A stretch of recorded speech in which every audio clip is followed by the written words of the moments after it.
Right, hey everyone, what's going on? Welcome to the channel, and thank you so much for taking your own time out to check out this live stream. Please let me know if the audio sounds okay, if the lighting's okay as well, because as you can kind of tell at the moment, I'm not in my usual setup. I'm actually in a hotel right now. I have actually got the cool aircon on in the background, so that's a little bit loud. Let me know and I can turn that off. But yeah, I hope you guys are doing well. Welcome back to Z Talks, and this is episode 55. Crazy that I've gotten to this number, but yeah, absolutely crazy. But I really appreciate all support, whether it's from you guys who watch live or whether you're watching after the fact. It's all well and good, and I hope you're having a great Thursday. Hope you're having a great week so far, and I hope all is good. It's been a couple of weeks actually since I've done a Z Talk, so it's great to be back. It feels nice to be back. I've missed them. If you missed it last night, I was actually on Pete Playtendo Guy's live stream. So if you go over to Pete Playtendo Guy's channel, you'll see me on his live stream. I joined about 8 UK time around then, so about maybe 45 minutes or so into the stream.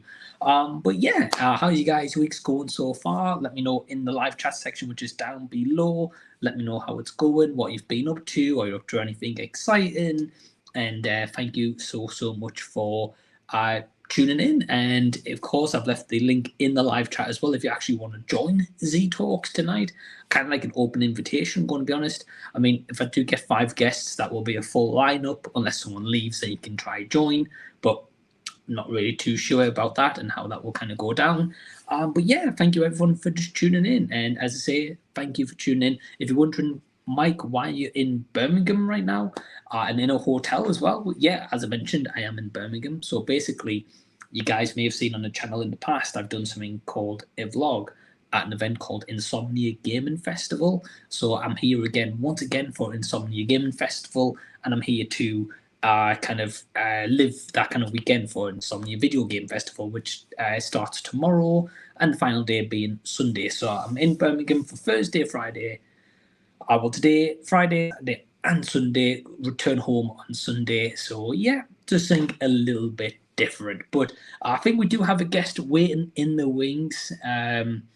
And if we do have a guest, I'll see if I can get them on. Again, guys, let me know if the audio sounds good, if the picture sounds good, and also if the not lagging or anything like that.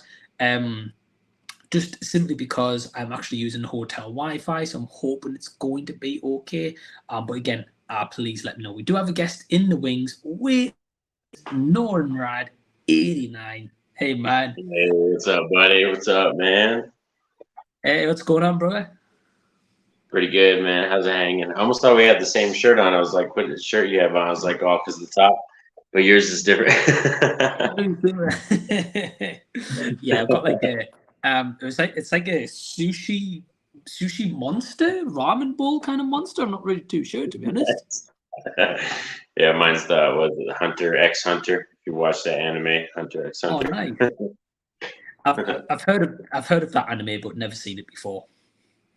It was all right. It's one of those animes that kind of like the way they ended it. It kind of sucks, like how they went down the road. You know what I mean? Like you committed all the way, and then when you get to the end last season, you're like, really? Like you're gonna do me like that? It's a shame sometimes how these shows end, especially like how they start so strong and then it ends on kind of a bit of a bummer note in a way. So I can get that. Well, firstly, anyone who joins the stream tonight, the links aren't in the channel description box right now, but after the stream they will be. Or at the moment, you can just type in Norin Radd89 on YouTube, and you will find this guy's channel right here. So thanks for joining, man, and also congrats on the new job as well in your personal life, man. That's awesome news. Yeah, it's good. Yeah, I'm getting used to the whole sleep schedule and stuff. I mean, it's kind of out of whack anyway because I have to get up to get the kids and stuff. So it's like I sleep like 4 hours when I get off work, and then I go get the kids, and then like after dinner's all done and set up, then I sleep like another 4 hours, and then I go to work. So it's kind of like splitting it up. But I don't sleep that much anyway. Like you could ask my wife, I'm not like a huge sleeper or nothing. Okay, I get you. But the thing is, I know you were saying that when you wanted to start your job, kind of you wanted to do the graveyard shift. Well, you guys call it the graveyard shift anyway in America. Yeah. I don't think we really call that here. I think we call it just called night shift. We usually call it. You just call it night shift. Yeah, either here it's like third shift or graveyard shift. Like when we fill out stuff on the paperwork at work, it just says third shift, but I always call it Okay. graveyards because it's like kind of a callback to Stephen King. I like the graveyard shift. Like I like the short story and I like the movie too. Oh, nice. To be honest, I've never seen the movie, man, but I like Stephen King, so. Oh, it's good, dude. Like Brad Dourif's in it, and it's probably one of his most underrated roles. Yeah, like if you see him, he plays an exterminator, and it's about these people who work at one of those like it's like a wool factory where they take like wool and they put it in the packing things and they put it into this picker machine and everything. And the place is infested with rats, and of course there's like a giant monster rat, and like Brad Dourif plays an exterminator, and he's awesome. He's a scene stealer for sure. Oh wow, okay, that sounds pretty cool, to be honest. Yeah. I mean, speaking of Brad Dourif, just behind you there, Norin, you've got the Chucky box set I can see, smack bang, bright yellow. Yeah, I did my reviews for Child's Play 1 and 2 today, and I have them edited and stuff, so they'll be uploading over the next couple days.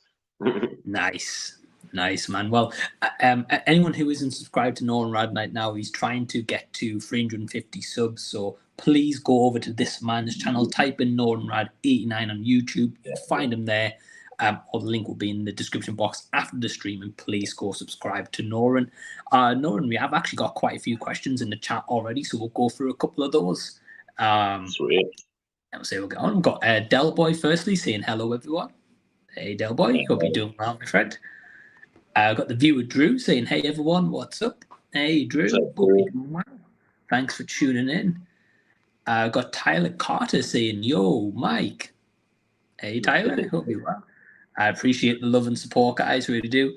I've got Menagio saying, hey Mike. Hey man, hope you're doing well.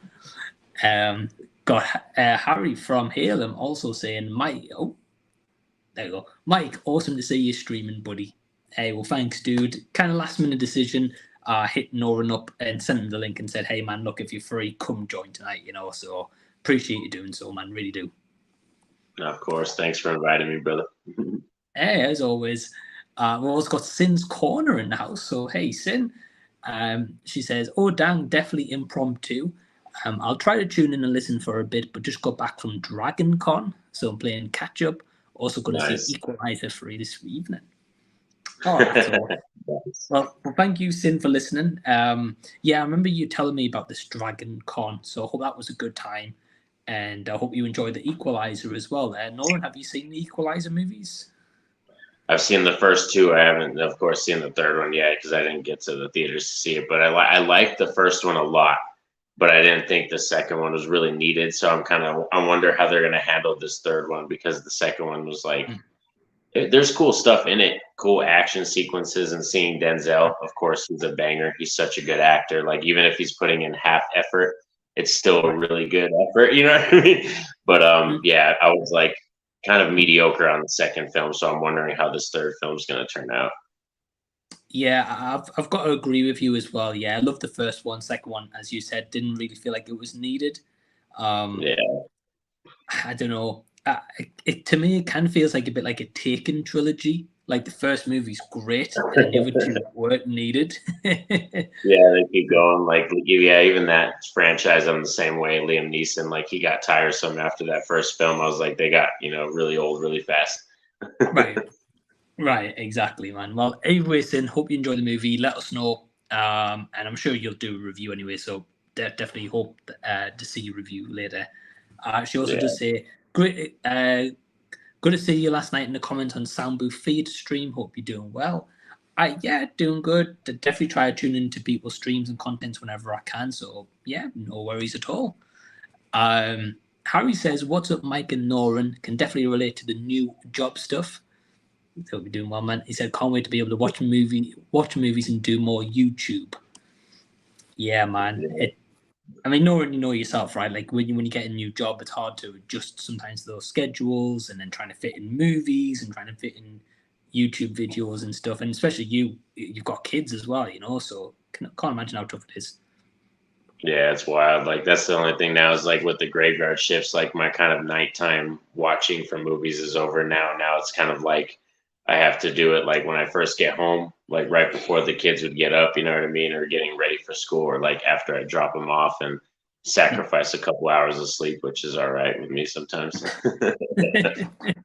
But yeah, because I remember beforehand, you used to just watch a movie in the morning as soon as you woke up. Sometimes. Yeah. But, So yeah, it's like well, still kind of okay to do that because like when I get home, like I got off at 5 in the morning this morning, so I got off and I was actually able to watch Ahsoka. I watched the latest episode of Ahsoka, and I did that before the kids got up and started making sure my daughters went to the bus because they're in middle school and they just take the bus, and then my son, he's in elementary, but that's like 2 blocks down the road, so it's like a 5-10 minute walk from here. oh, okay, okay. So it's a bit different distances for each of your kids in their schools. Yeah. Okay, yeah, yeah, man. It's that one, as you said, like 2 blocks away. That's ideal. 5-minute walk. Be like, right, see you later, and then you can go run home. Oh yeah, that's why it's like if I get comfortable enough with him and I know he's got a good friend group and they like walk home because I used to like when I went to the same elementary school. So when I got old enough, my mom would let me walk home with my friends because I had a few friends that one would kind of veer off over here and then another group would walk with me all the way and like we would just kind of all kind of, oh, here's your house, bye, here's my house, bye, and like we would all just walk home. So eventually I'm thinking maybe I'll be able to trust them, to do that. But it's kindergarten right now, so yeah, I always pick them up, of course, now. Yeah. And how does it feel that he's going to the same elementary school that you went to? It's wild. It's crazy because it's so familiar and similar. A lot of things are the same, but there's so much that's different. Like, the playground looks a little different. They have a new building section here, but the inside looks the same. Like the office looks the same. So it's like, it's really nostalgic to see that.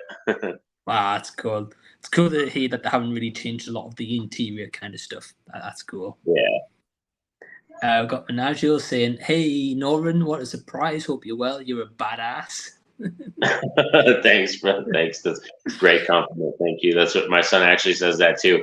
That's one word that my son caught on real quick. I said it one time, like I forgot I was referencing a basketball player or a wrestler, and my son was like, why do people like him so much? And I just like instantly reacted. I was like, "This is badass."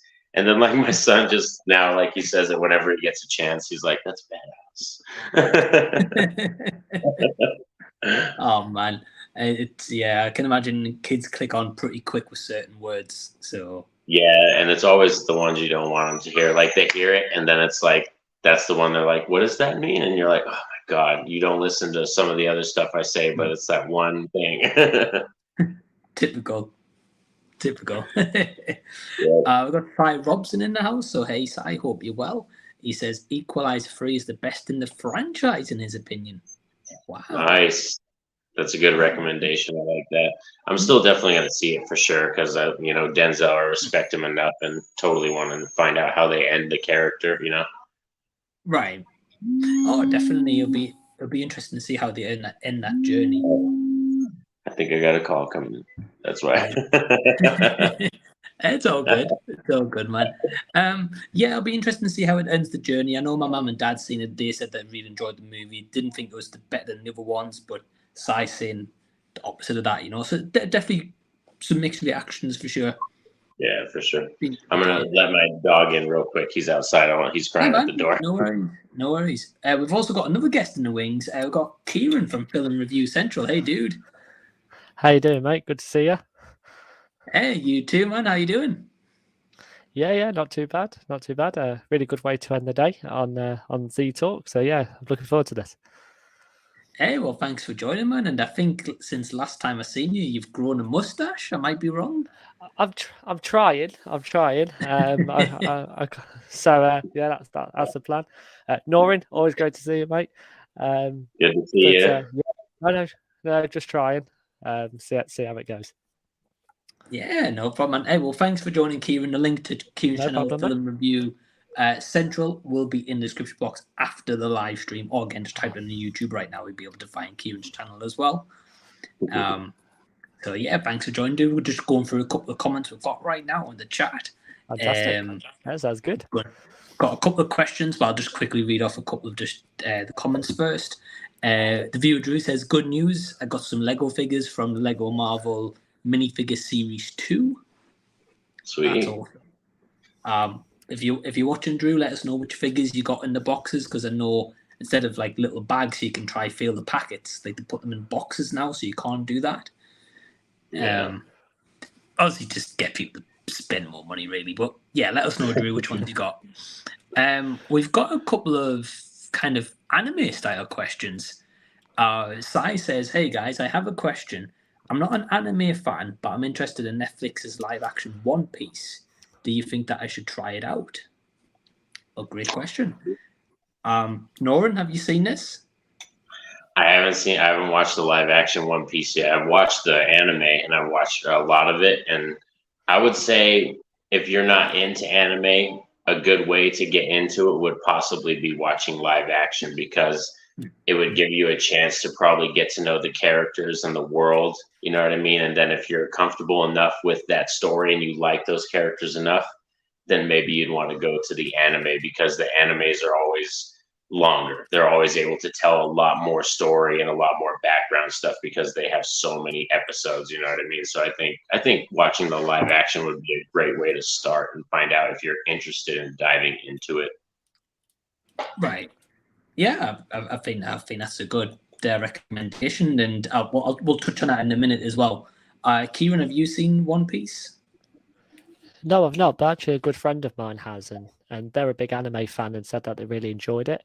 But I might take Norin's advice, because I'm not a big anime fan. I think I watched the Cyberpunk show that was on Netflix and thought that was okay. You know, I enjoyed it enough. But yeah, if this is a great way to introduce to anime, it's a different type of genre I don't really explore into. So yeah, I might do, based on the good reviews and Norin's great advice. I might go ahead with it. Yeah, awesome, man. No, awesome. Well, I know One Piece, from what I've heard of, has been getting really good reviews from a lot of people, and especially people like yourself, Kieran, or like me, who haven't seen the live action version. Like, no one's seen the anime, so you're going to have some comparisons if you watched the two.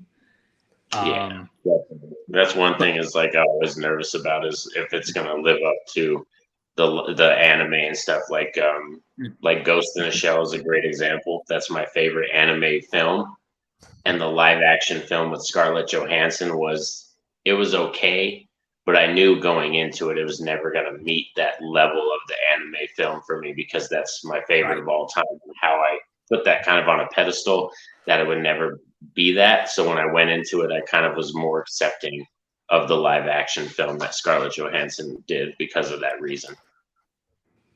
Yeah, and I think that's a good way to look at it as well, because if not, like, because I remember seeing that Ghost in the Shell live action and I wasn't a huge fan of it personally. But I do want to watch it again at some point anyway. But yeah, so I don't think any of us have watched the One Piece live action. But it's been getting great reviews though, so I definitely recommend check it out. Watch the first full episode. If it's not for you, just turn it off. At least you tried it. We have actually got a couple of other guests in the wings waiting to come on. Of course, it wouldn't be Z Talks without the champ, Jason, the Old Millennial. Hey, Jason. Hey, how you doing, Jason? I just got up and ate something. You just got up. Nice, man. Well, I know you work a lot of long shifts in a row, so I understand if you have a bit of a lie-in. Yeah. And well, thanks for joining, Jason. Again, all these guys' links will be down below in the description after the stream. But for now, you can just type in Norin Radd89, Film Review Central, or Jason, the Old Millennial. So yeah, great to have you, Jason. We have got a couple of comments we'll go through, but we have also got another guest in the wings, and that is Del Boy. Hey, Del Boy. Hello, everyone.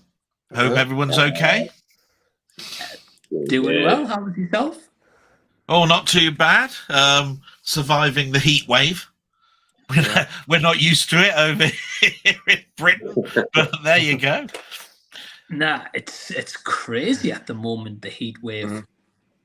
Wow, it's like 30. It was like 30 degrees earlier in Birmingham. It was too warm. Yeah, and Saturday is going to be 32, I believe. I mean, to Jason and Norin, those guys are like, we're used to the heat, you know? It's Yeah, all good. but in California, you see, that'd be saying, "Oh, I'd need a jumper on for that." Oh, well, yeah, okay. I don't live in Death Valley, you see, so there you go. Nah, true. But hey, Delboy, great to have you. The link to Delboy's channel will be in the description box after the live stream as well. But for now, again, you need to type in Delboy 3K1s Retro Zone. You'll be able to find them on YouTube as well. But hey, man, great to have you. Great to have all you guys as well. Is that a Spider-Man shirt, Delboy? Yeah, yeah. It's T-shirt time. You know what I mean? I just changed it again for about the third time today. That's how hot it is. And I've had a couple of new arrivals. I mean, this arrived literally an hour ago. I got my Italian version of the Night of the Living Dead, which Rock God pointed out to me is at a very cheap price at the moment. That's 4K and 2 Blu-rays in a steelbook. Sweet. And I think everybody this week is getting these film vaults, the film vault versions of Jaws and Shawshank Redemption, which are absolutely gorgeous. These film vault ones. These are versions 5 and 6, and they all come with a little. There's a little gem. Don't think on my camera is going to be able to put it in. There's a little crystal in there with an individual number. So they're absolutely gorgeous. I recommend those if people haven't picked those up. But they started coming out this week. Yeah, I've seen those film vaults on pre-order from like HMV and Savvy and stuff before. I like the crystal you get inside, that it's numbered to that specific one you get. Yeah. I'm waiting for if they do a Back to the Future one, I'll buy that one. I'm pretty sure that's going to be in the list when you consider the caliber of film that they've actually done for the first 8. I'm pretty sure Back to the Future is going to be there. I dare say it's down to licensing. I mean, it's an individual company regurgitating a 4K release from somewhere else and putting it in a new box with some postcards and all that sort of stuff. You know what I mean? But at the end of the day, they do a gorgeous job. That's the thing about it, and it's just nice to have it in a tomb. I call them tombs because they're bloody big boxes. My God, take up the shelf. Yeah, I mean the awesome releases, and I've seen like Andy from Forgotten World of Movies. He's got like a showcase of the ones he's got so far as well. Yeah, I've got them all. Don't get me wrong, I've got all 6. There's another 2 out in 2 weeks' time. That'll make 8, and then there's no more announcements at the moment for the next 4. They do them in blocks of 4, and I think because of the price of being quite expensive, I mean we're talking 50 UK pounds for each box, £200. I mean you're not going to do that every couple of months. You know, you're gonna block that by 3 or 4 months before you're going to get something else. Yeah. Right. Yeah, 100%. And then that Night of the Living Dead one, that was from Amazon France, right? Yes, I believe it was. I don't think it was Italy. Yeah, it was France, and it took 2 days to arrive. I mean, it was super quick and super cheap. I mean, that's cheaper than a Zavvi or an Amazon steelbook. Do you know what I mean? So, yeah, you buy it in a foreign country, and it still comes through the normal Prime system. So great. That's awesome, man, and it looks like a nice steelbook as well. So I'll have to do it. Show it again. There we go. Definitely, such a good film. That was the first black and white film I ever saw as a child, and I just love that film. Returning to it, it's like such home. Like, grab a blanket, grab your favorite snack, and just cuddle up and watch The Night of the Living Dead. It's like one of my favorites. It's still in English on the side. It says, "Look, Night of the Living Dead" on the spine. It's just in there. It's got it in Italian or whatever it was. You know what I mean? Oh, okay. Oh man. Well, we've got a question for Norin, but I'm going to ask you guys as well. Harry says, "What's your favorite anime, Norin?" Mike's definitely. Yeah, that's mine. Yeah. Mike's Norin. I think Ghost in the Shell, maybe.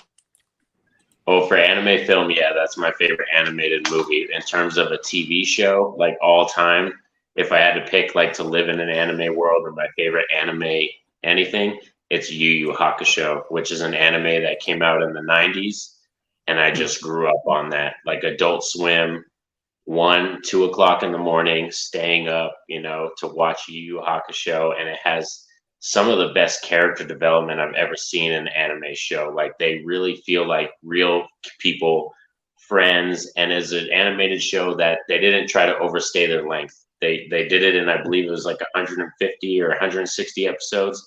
They told, I think it was 3 or 4 seasons of content, and then they just ended it. You know what I mean? Didn't try to stretch it too long. So yeah, Yu Yu Hakusho is my favorite anime content out there.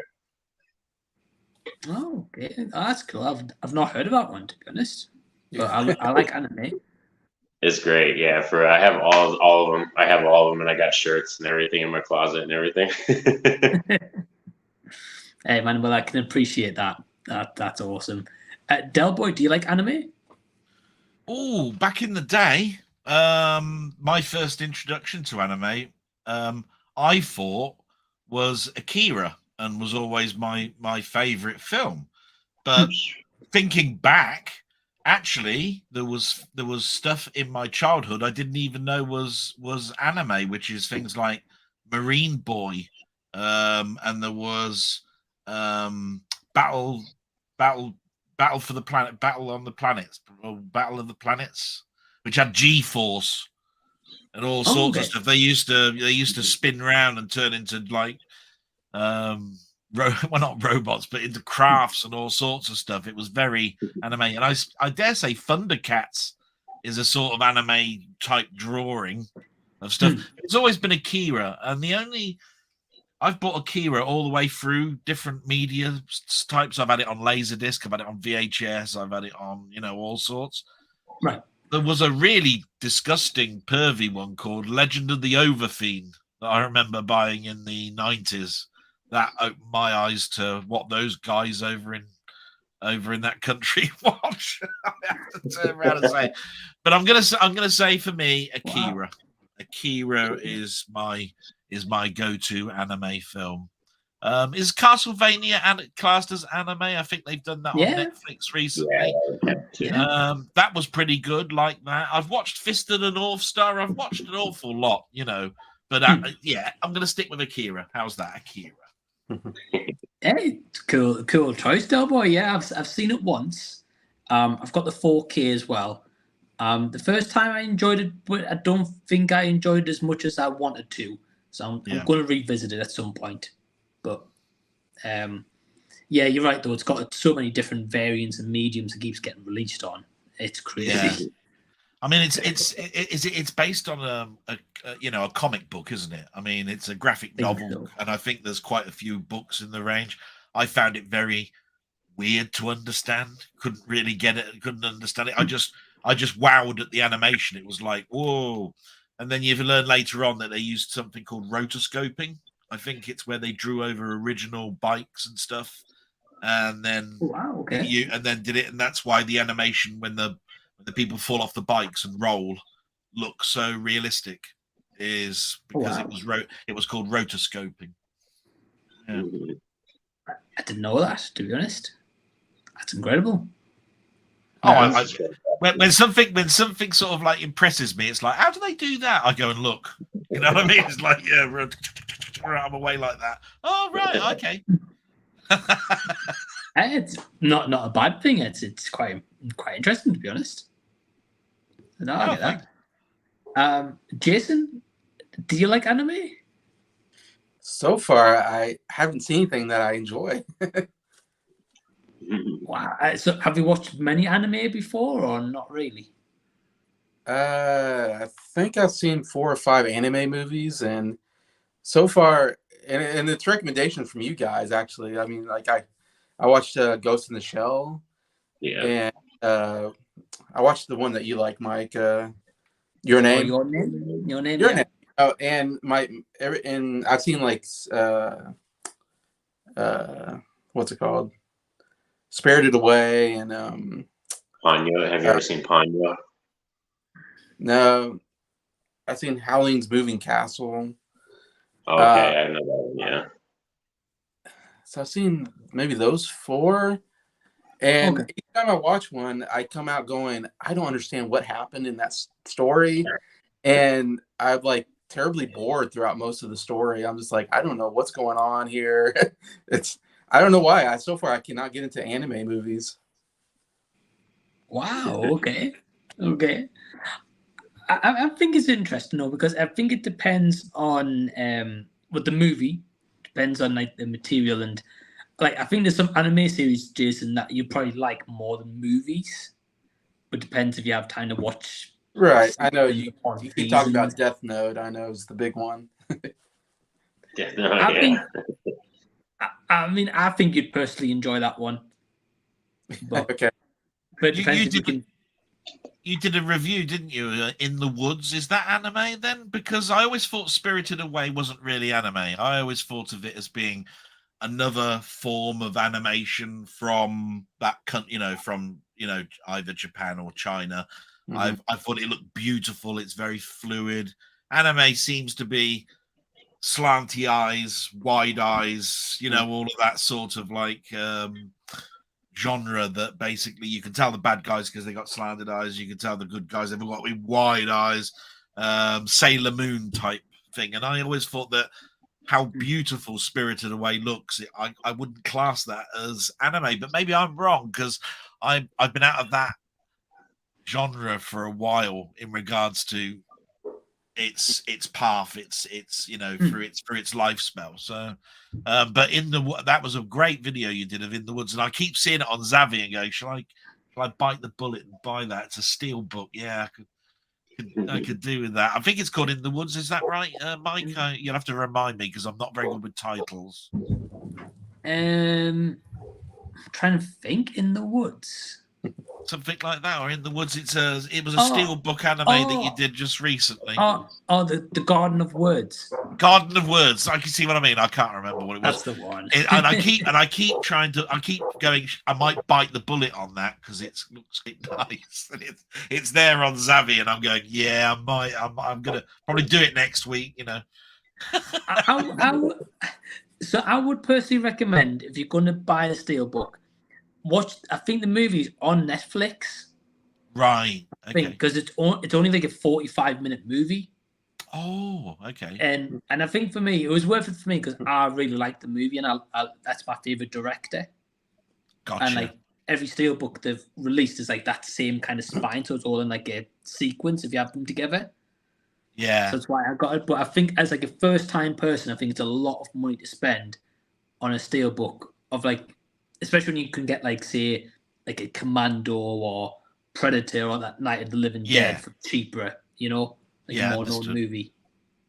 Would you say that was a good jumping on point, that Garden of Words? Did you say or is Spirited Away a much better, easier, approach to coming into this type of, animation? I think it depends on what you want from an anime movie.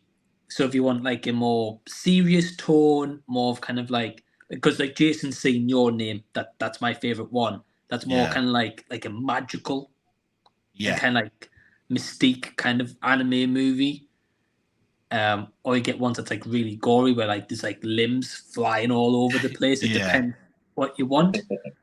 So the narrative then, therefore, of the type of film is more important than the visual approach of it, and therefore Spirited Away is a good film, but you still might be put off because it's not your type of film. I got you. Yeah. Right. Like the thing is, like with anime now, when you mentioned before, Craig, and I'm sure like Norin can justify as well, like you mentioned about like anime before and what you've kind of defined that as. Yeah. It's like so nowadays, because it's so much lot of like 3D animation, it's more like just like these movies nowadays are more like so stunning, and like it's just like, wow, this doesn't look like the kind of anime you maybe grew up on to an extent. But just because that movie looks good doesn't mean to say it's a good movie, Yeah, but we've all been down that trap, haven't we? This looks really good, like Ready. That what was it? Ready It's called Ready Player One. Ready Player One. Looks stunning, doesn't it? People are divided, aren't they, when they watch it and go, "What a crap! Don't know what the hell I've been watching." And then there's others that go, "Oh, you see the little Easter eggs and everything in the background. It's absolutely wonderful." You got all that divide, but everybody turns around and said, "Oh yeah, but it looked good." You know, I don't think anybody turned around and went, "Crappy looking film." Right. I mean, heck, just ask Jason about Best Picture nominees for Oscars, and he'll tell you how many look good but are rubbish movies. Yeah. I think it's just cinematographers now. They're just getting really good. Like cinematographers, directors of photography, they're getting really good at shot composition and what to put in your shots and colorization, too, all that kind of stuff. So a lot of films now, they look really good just because they're just getting really great at their jobs now. Yeah, I'm really old school. I used to love Ridley Scott, right, as a director, because I found him the most visual director I'd ever seen. You know what I mean? All the big vistas, the wide picture shots that he did, all of that. And then when he did his close-up work, just looked like a normal director type thing. When he wanted to make you feel claustrophobic, you felt claustrophobic. When you wanted to show a big expanse, it was a big expanse. And I just thought everything. Blade Runner was beautiful. Alien was beautiful. You know what I mean? And it's the same with certain types like Leone. I love the Western films. Once Upon a Time, you know, in the West, the good, the bad, the ugly, all of those tight in shots with the light on the eyes, you know, that's like Bela Lugosi Dracula, you know what I mean? There's all those tricks. If you put all of those together and then I'm happy. And it's like, yeah, keep making those, keep bringing them on. you look at Avatar last year, though. I mean, Avatar 2, which that was like 400 million that budget was, and you see the visuals on that, which was stunning. And then the animation as well has just gone levels above whatever we saw in the 90s and early 2000s. I watched Teenage Mutant Ninja Turtles, Mutant Mayhem, and that animation style was brilliant. Mike was complimenting it last time I was on. I had to watch it. So just even that across the Spider-Verse, so just the visual effects now, the cinematography, it's just beautiful. Yeah, pushing the envelope. I mean, it's a good topic, isn't it? I mean, I think what you can say about Avatar is that it definitely pushing the envelope, where the first one was let's push 3D.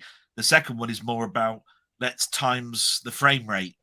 Let's go beyond, you know, like 24 frames per second in a camera. Let's start going 60, 90 frames. Let's push that's which means that you then need to have new projectors, new sound systems. He's pushing the envelope so that the cinema houses have also got to push their equipment, and then there's going to be all these films all at this pristine looking films. Do you see what I mean? And I like that, but it all depends. You know, like I said, it could be a waste of money. Oh, we'll only he shot it, and it's the only film in that format, and then it'll just die. And everybody sticks to the old style. But I've been to more IMAX films in the last 5 years than I've been ever. Oppenheimer was brilliant in IMAX. Oh, did you see it in the 70 as well? The 70mm one? Yeah, went to London and saw that. Wow. Nice. That's awesome. Like that was great. I saw some like behind the scenes footage somewhere, like these people were like trying to prepare the 70mm and like how big the reel was. It's like crazy. Yeah. So somebody said of something like 18 miles of negative film or something to it for that one IMAX film. I'm going, wow. It was nuts, crazy. The size, like a couple of IMAXs I've got near where I live didn't show that one. Unfortunately, Del Boys, I didn't get a chance to see it in that format. Good. A shame. I know. Good. But the nice thing about it though is like Interstellar and Tenet and all of that. The IMAX theaters tend to rotate those and then bring them back. And I'm pretty sure that when it comes to Oscar time, and we're all going to be going out and saying, "Are we going to be buying this?" We're waiting for it to come on release for physical media, but they want to put the Oscar symbol on it, So they're going to be waiting until the Oscars come out, because they'll put the price up, won't they? Because it's like the 9-time Oscar-winning film or something. Mm-hmm. You know what I mean? So, and then Jason will be watching.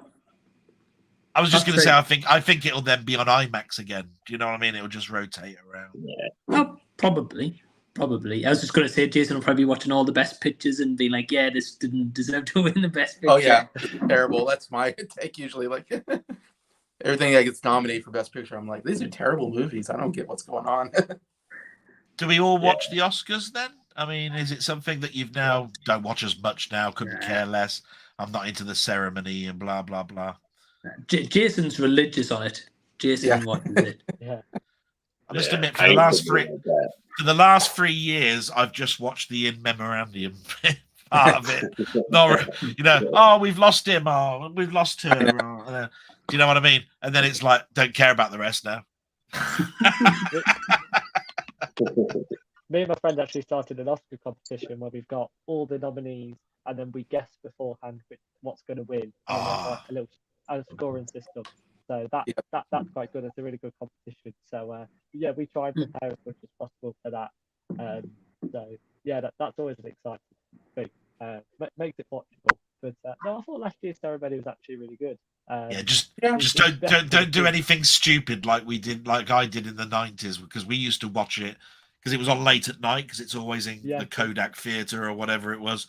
Don't do anything stupid like I did, which is play a shot game, right? Where the word is nominee, right? Because then you're going to be pissed. Yeah, right? You'll get to around about the second film and you'll be on the floor. choose a better word than nominee. Yeah. Something like winner. Yeah, I started preaching. Well, Jason, you did a really cool competition for the last Oscars, though. It was on. That was enjoyable. Yeah, I did a whole competition for it. Oh, I wonder what you'll have in store for next year's one. That'll be cool. We've got my brother Joe in the chat. He says, "Hey, bro, awesome to see you live. Have a great time in Birmingham." Hey, Joe, thanks for tuning in. I really appreciate it. He says, "Are you guys looking forward to the new Soul movie?" Yeah, Sultan, baby. You excited, Mike? Yeah, well, before I go to myself, I was going to ask you, Norin, so is that going to be a date night with you and your wife, do you think? Date night? Yeah, probably. We'll go see it.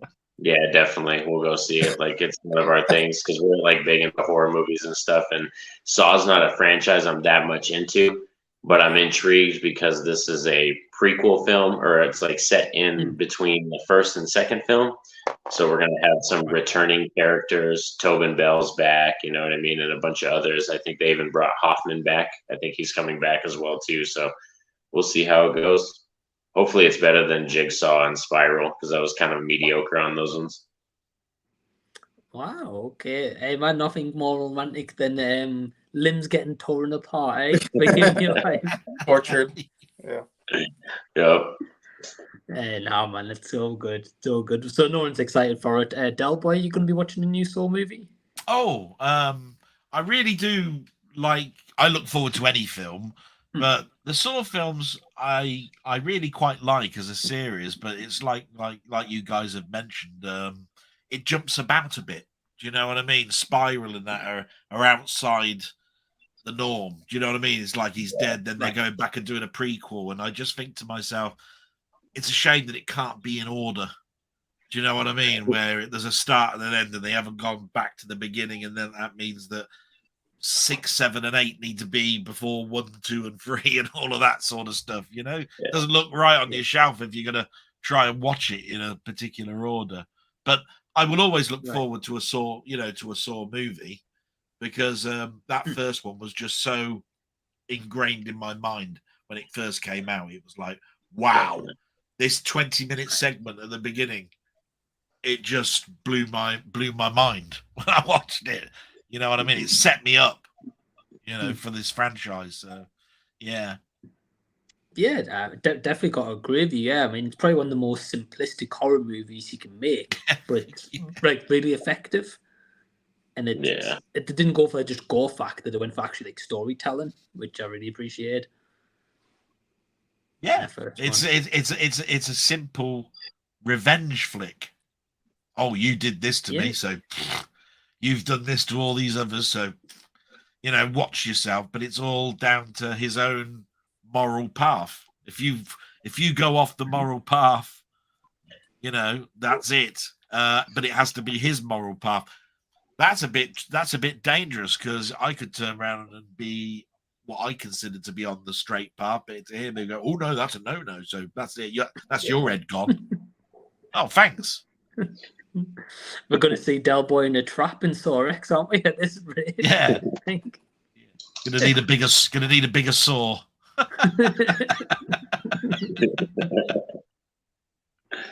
Very much. But I mean, speaking of Del Boy, you make a good point. Speaking of like movies where it's like they make a series and they make prequels and stuff. I mean, like a good one for that example is what Norin's been talking about on his channel recently, the Insidious franchise. They started with the first and second one, and then they did, oh yeah, we'll do 3 and 4 as prequels to the first movie. Yeah.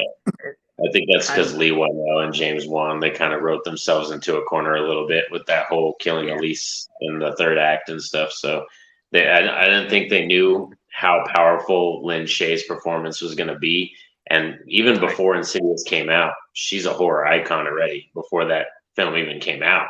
So that's why I think they just didn't know. And this is the thing, like if I don't know about you guys, and this is an interesting question, I guess, but if you get a movie franchise and then they're going to make a prequel that's set before the first movie or between the first and second one, I don't know why they don't call these movies like Saw 1.5, for example. So at least on the spine, it looks like it fits into your collections, I guess. That's a good question. Yeah. That's the film crew not talking to the marketing crew, isn't it? There you are. Right. That is. And yet they say that the reason that a film flops or is great this at this moment is how much they put into the marketing budget. Yeah. Apparently. Yeah. The marketing budget is now bigger than what the film cost to make. So there you go. Well, I mean, speaking of Saw, for example, they've released a trailer online, but I've not seen like a movie poster on buses in the UK or like in the cinema on like a poster, saying like coming soon or something. I've seen like nothing for this movie, so I'm assuming they're just hoping the name of the movie is just going to sell itself at this point. Yeah, I think what the term marketing these days to the film studios involves also doing the rounds in all the countries doing the interviews. They now count that as marketing. So basically the cost of sending all of those actors around to Japan and China and Europe and America and going on all of those shows is all marketing budget. And I should think that's why it costs more than the film. Well, seeing that, I guess also at the same time, you bring up a good point there, Craig, I guess, because obviously the whole writer's strike going on and actors strike, they can't go around and really promote the movie, so it's probably why there's not much promotion for it, I guess. Yeah, that's why. Yeah, we literally just got the poster for Thanksgiving, for Eli Roth's film Thanksgiving, and that comes out, I believe, in November. That actually comes out, or maybe early December. Okay. Yeah, so that's going to be exciting. But yeah, we just got the poster. It has a cool tagline too. There won't be any leftovers. I was like,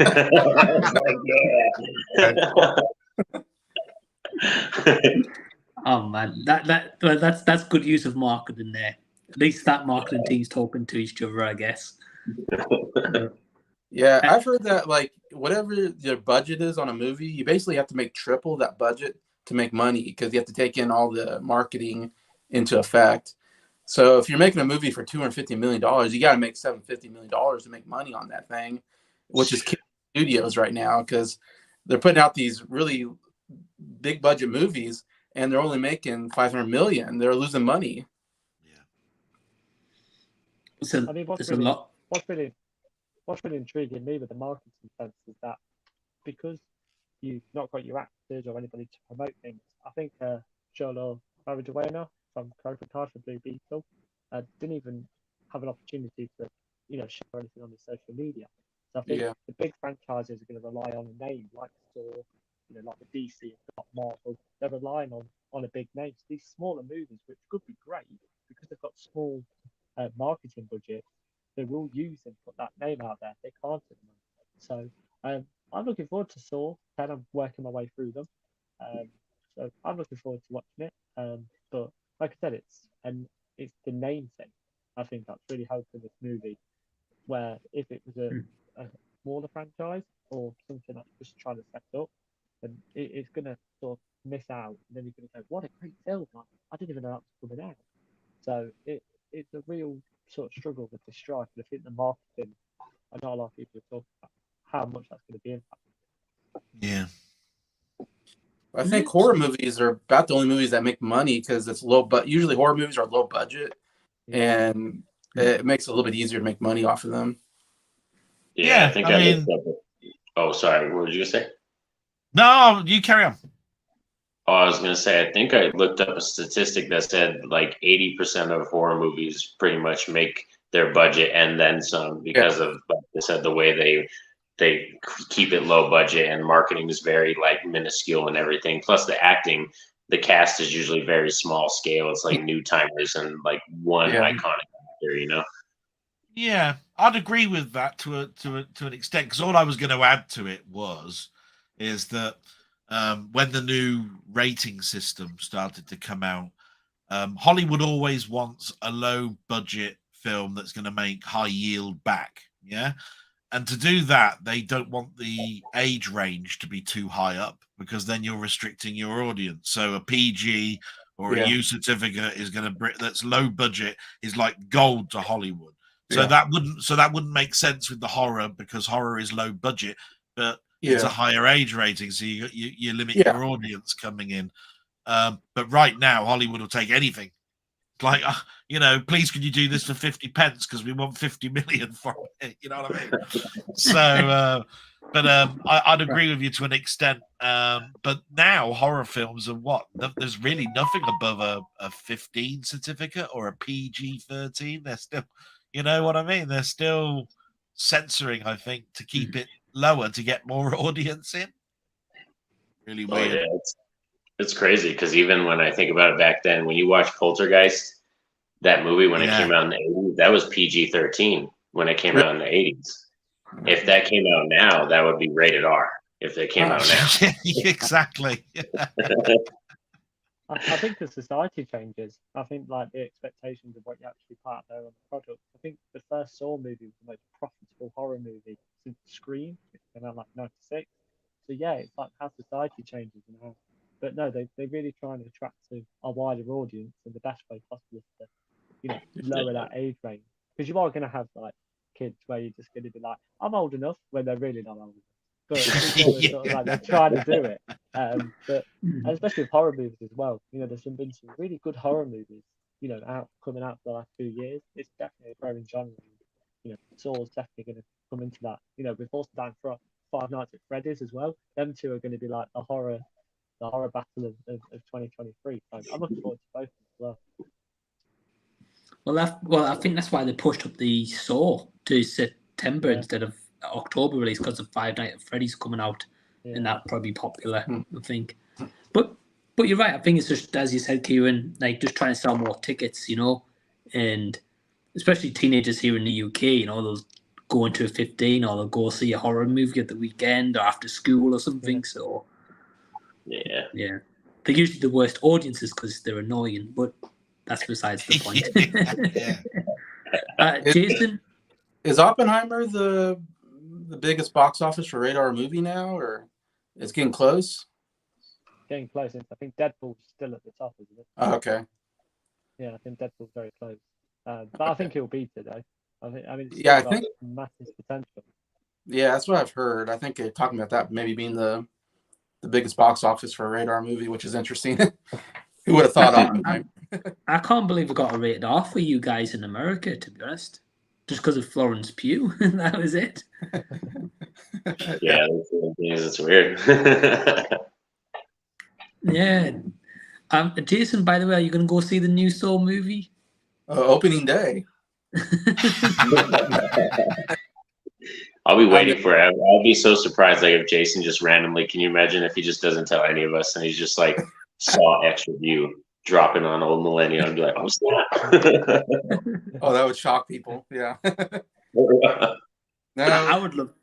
I've never seen I a would- Saw movie. Oh, wow. Would we think 10 years ago that we'd be getting a Fast and Furious 10 and a Saw 10 in the same year? I was just thinking, Nah, probably not. I wouldn't think so. That's crazy. nah, Yeah. not at all.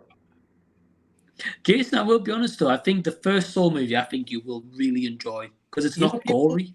People keep telling me that's a good thriller movie. It is. I would say it's kind of in the same vein as like Silence and the Lambs. You know, it's kind of in that same vein where it's not overly gory at all. It's definitely more, like Mike said, story oriented, and like it's got a good surprise in the third act that I think still lands. Like even if you watch it a second time, it still lands. It's the Hitchcock build-up. You know, whenever somebody talks about how films are made, Hitchcock always turned around and said, the suspense is the audience knows what's going to happen and that the actual people in the shot don't. So the perfect example is two people walk into a restaurant. One of them is carrying a bomb, puts the bomb underneath the table. The two continue to have a drink. Not all of them unaware that there's a bomb under the table. The audience are going, "There's a bloody bomb going on. What's going on?" They're there going, "Don't know what the hell's going on," and you build up the suspense. So Yeah. Saw is like that because it sets up the scene. You know that there's there. They know that they've got to get out. There's a timer that's ticking down. It's like everything that you know is going on in this, and the answer is in the shot somewhere. So you're honestly looking for it. You're going, where's the key? Oh, it's on this necklace. Look, can't you see? It's there. Look, it's there. You know, you're like that all the way through it. And Hitchcock taught us that all the way back in the 50s and 60s. So. Yeah. Yeah, it's interesting. And Jason, I'm hoping you do a Saw review on your channel for the first one. Okay. I'm thinking about it. Yeah. He's not watching Saw. I think it'd be a great shame if you don't. Saw the first Saw film, definitely. Yeah. Thumbs up. Yeah, I would say the first three, Jason, are more story focused. There's a bit more gore as it goes on, but the first three. Then after that, it's more just gore, really. Yeah, I've heard the first three are good, but then it goes off the rails after that or something. Well, yeah, the story arc changes and the tone changes. You see what I mean? Yeah. It's more go afterwards. I think because at the time when those movies were being released, like it was like one movie a year, and it was just like being the shock value of being like, oh, check out the goriest installment yet, and that kind of marketing for it. So I think that's why it kind of went off the rails a little bit towards. Yeah, I wouldn't say it goes down the Hostel route. Do you remember the series, the Hostels, right? Yeah. But I would say it edges more towards that as we go along. It's dead right. It's all about the suspense. It's all about why are these characters, like this. There's a voiceover. It's quite menacing. All of that sort of stuff. And from that point of view, you're going to have a great popcorn night. You know what I mean? Watching a film. Fantastic. If you can bring your girlfriend along because she's going to be bloody grabbing your arm. You know what I mean? It's definitely that sort of film. Or Jason's gone behind the blanket. One of the two. Well, Norin got me to watch the Puppet Master series. I know that's a fun one, man. That's more campy, kind of horror, whatever. I don't know what you call it. Yeah, we've got Menagerie in the chat says yes, Jason's the Red Mighty Morphin Power Ranger. Go. God. Yeah. Chiefs are playing today. NFL season starting. Oh yeah.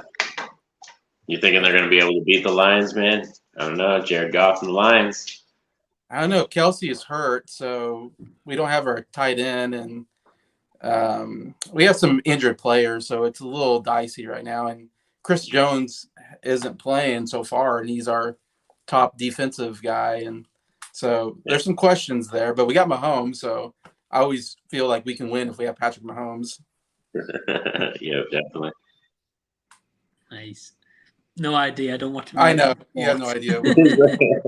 I just took it that was American football they were talking about, because it must be season start shortly, or if it's just started. Just starting today. Yep. Yeah, because I remember going over to the States the first time, and the football was on when I landed. The second time I went over to the States, it was Memorial Day. I went through Arizona and the Death Valley, and everybody was on wagons.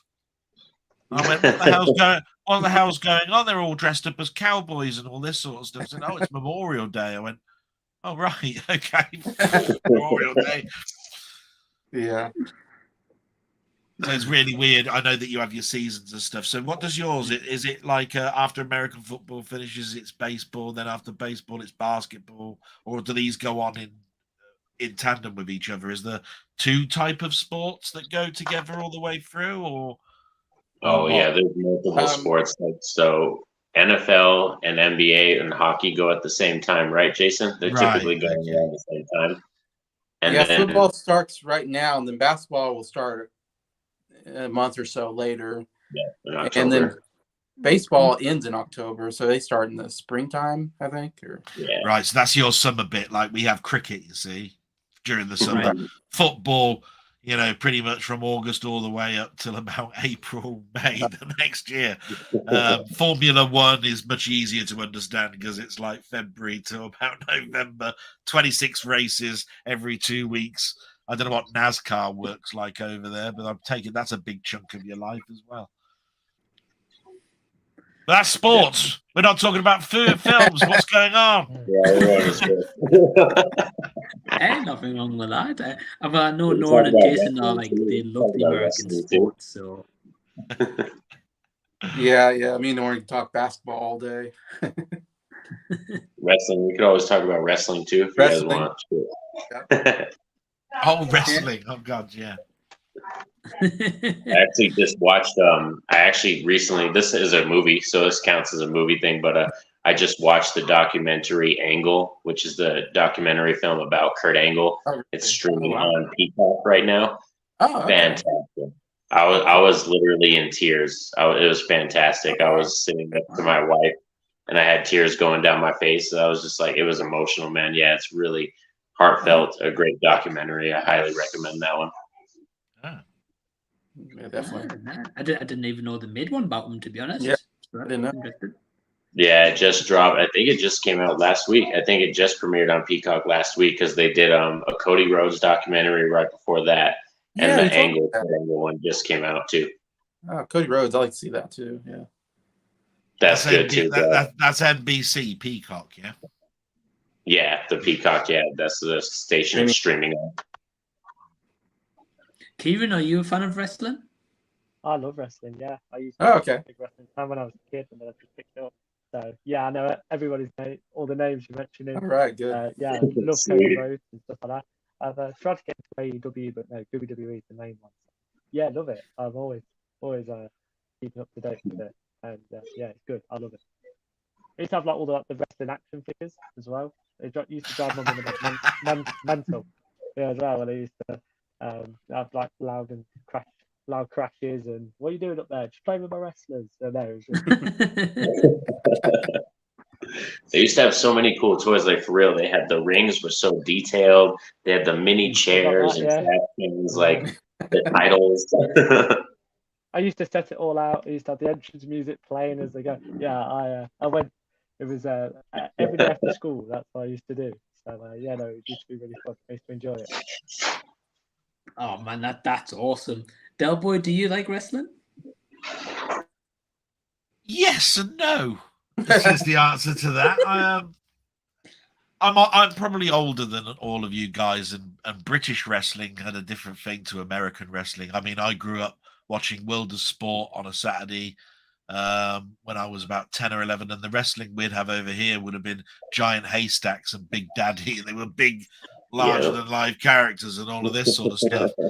When the wrestling got big over here, we did actually have a British star in your WWE. You know, when it was Hulk Hogan, there was a British one. I mean, I think it was called the Bulldog. I think. Davey Boy Smith. Right.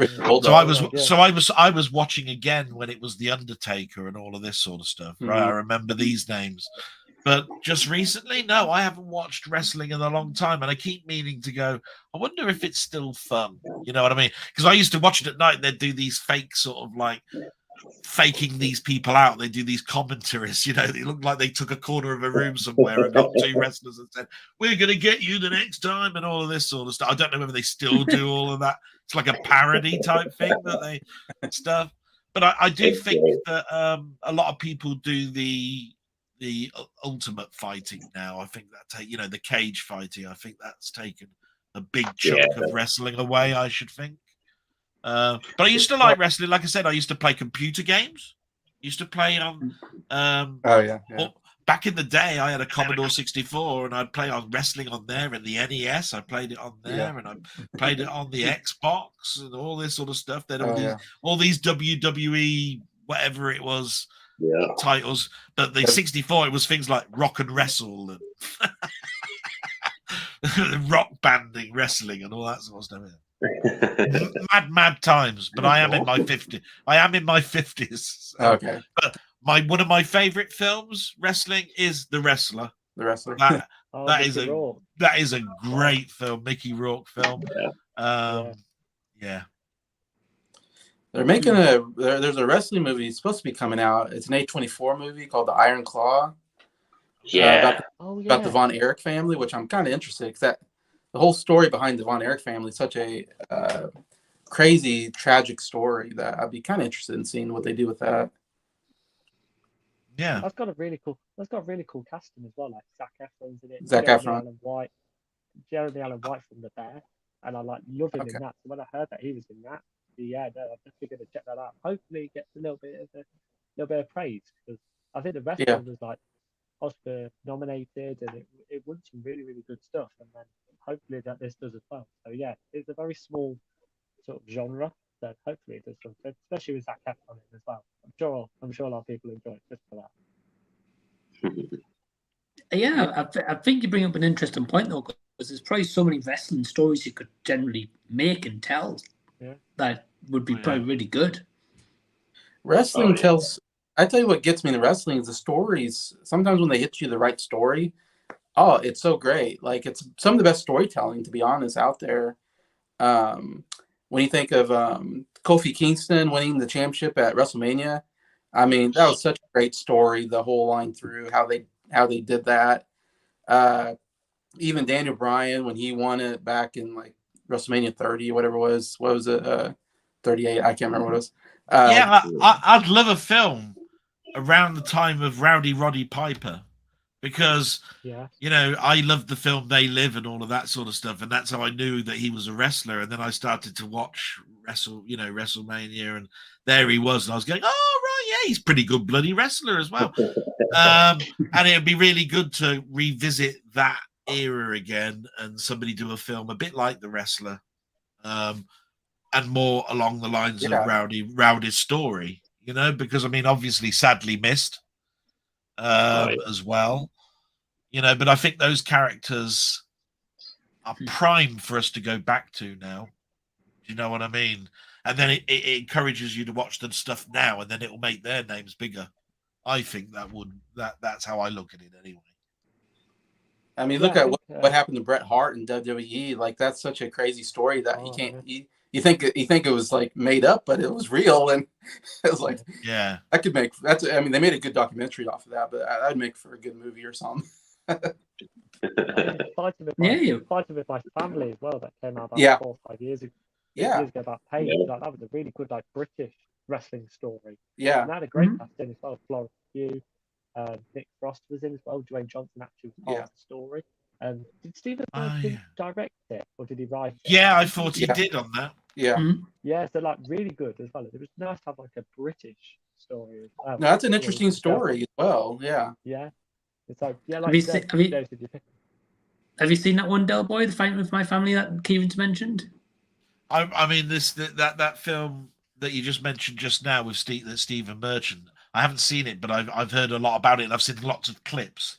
And it's one of those ones Yeah. that I've gone, oh, I'm going to have to get that, you know, at some point. But always something else has sort of like interfered. Yeah. Do you know what I mean? So you know, there's a number of things on the fringe that I just need to start watching again. Do you know what I mean? It's all Right. time, isn't it? Right now, it's all about time. Have I got the That's true. time to do this? You know, because I know the medium's out there for me to have. It's just, you know, that's another 2 hours of my time, and I've got to do this. You know, so That's one thing. Yeah, that's one thing I've noticed too. Like as I've gotten older, like I really do love watching new stuff. But then again, I'm like, well, I am getting closer to, you know, the end. And sometimes I'm like, oh, I want to just watch the stuff I know I love or stuff that I return to a lot. You know what I mean? So it's like I have so much this little time I gotta cherish. But yeah, so that's the kind of dilemma you have as you get older. that's perfect, really, because in our youth we don't think about it. It's like, oh yeah, show me something new, show me something new, show me something new. I don't want to watch that again. I've seen that a million times. And then as we get older, it's like, no, show me something comfortable. I don't like the unknown. The unknown's probably got crap anyway. I know at least I'm going to enjoy this one. I've seen it, and that's how we are. You know, we're lazy. We're lazy as well. I mean, I told this story a million times. One year, and it was just a couple of years during the pandemic, I swear blind, one of our network channels kept showing Waterworld, right? A million times. It was on every week. It must have been on 3 times each week, and it was on for 6 weeks. Waterworld, right? And the thing is, I watched it every time it was on. I'd flip through the channels. I'll watch it. I know what happens. I know from here. And I've got it also on physical media, and I'm so lazy I won't get it out of the box because I know it's going to be on telly in about, I don't know, probably about 4 days' time. And I'd watch it on telly again. We're lazy like that. Ever since we've had remote controls, we've been lazy. Can't be asked to get out of our seats to put a disc in. I mean, how sad's that? It's true. It's true. My mom always tells me stories. She's like her dad and everybody, and her mom. Like my mom will tell me stories of my grandpa, my grandma. The kids, they would tell the kids, "Oh, get off your butt, go change the channel for me. You know, there's only 5 channels. Go turn that knob, get off your butt, and go change that channel." And it was, you watched what the parents were watching. It wasn't like, oh, we all have our own screens. We could all watch our own stuff. It was like, no, we sit down and we watch what mom and dad's watching. Yeah. Those were the days where you sat down communal watching. Brilliant. Yeah. Yeah, times have changed. Oh man, big time, to be honest. But I agree with you about watching comfortable stuff a lot. But I put it down. I put it down to the same with music. You know, I mean, back in the day, I'd buy a vinyl record and I'd play the record all the way through. Doesn't matter that there were tracks that I didn't want. I was scared to lift the needle up, scratch it. Bloody hell! Right, no, listen, they got to go all the way there, turn it over, play all the other side. The community now is MP3 and CD. It's like they listen to the first 5 seconds. No, skip, and they're missing probably some great tracks. So albums now are just less of a thing now because we're all into the instant hook rather than the whole concept album. You know what I mean? So terrible, really. I will agree, though, Del Boy. What you just said is me to a T. I'll be 5 seconds. I'm like, nope. Next one. If it starts too slow, I'm like, nope. Not in the mood for that. Off. Or what I'll do is I'll listen to the first 5 seconds a bit slow. I'll fast forward a little bit, and if it starts getting a bit more up tempo, I'll be like, oh, okay, I'll listen to it a bit here, and I'll rewind it back. But okay, I don't know. Just me. Whereas Jason's here collecting CDs and vinyls and all that good stuff. It's just like I said, War of the Worlds is a double album, 4 sides. And when I got that in 1977 and Jeff Wayne's War of the Worlds was on, I'd listen to that and I'd actually play it from start to end, go through the whole thing. You know, there are snippets of songs in there, moody blues type stuff, you know, Forever Autumn and Thunderchild and all of that sort of stuff. But that was a record that I purposely listened from start to finish. These days, if you put War of the World, give it to a kiddie, a CD, and they listen to it, it says, no one would have believed in the last years. They'll be going, what's that shit? Right, next one. You know, they're missing 15 minutes of a story and a narrative and a huge expanse of sound, all because it started off slow.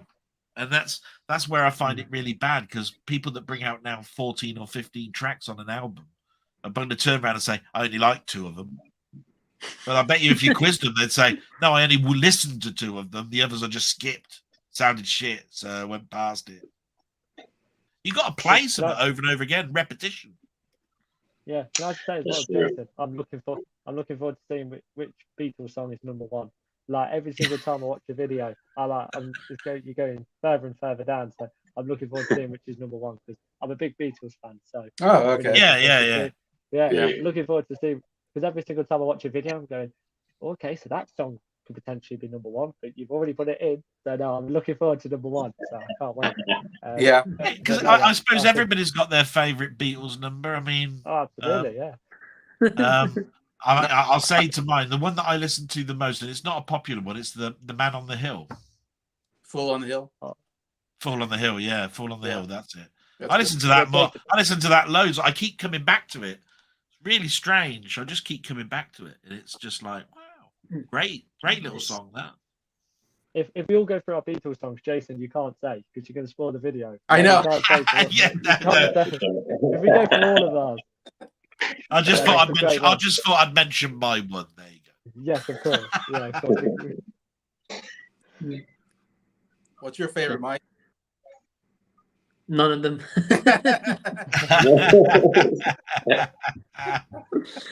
Like, I don't get us wrong, I know Beatles songs, of course, and I've know like the big numbers and stuff like that, but I don't like them as a band, to be honest. So I can't say I've got a favourite. The Jazzy J hip hop remix of this. Yesterday. Oh, Jason knows about the Beatles for sure. Yeah, I need a lot of Beatles. Well, we've actually got a couple of comments that talk about what we've been talking about. Firstly, we've got Danny Duke saying, hi, how are you all? Hey, Danny. Hey, Danny. He says, Norin, loved your Chucky video. Oh, thanks. We've got Gareth from Video Tasty saying, hey, Mike and Guess. So, hey, Gareth. Hope you're doing well, my friend. And Lewis saying, evening, guys. Hope you're good. So, hey, Lewis. Hope you're good as well, my friend. Always good to see Jason and Norin on the streams. Yeah. Don't know if that's before you guys joined. I'm not too sure. Size adding, hasn't Chris Hemsworth done a Hulk Hogan biopic?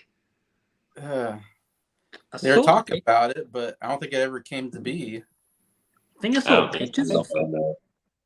I think COVID shut that down, I think. And then Oh, really?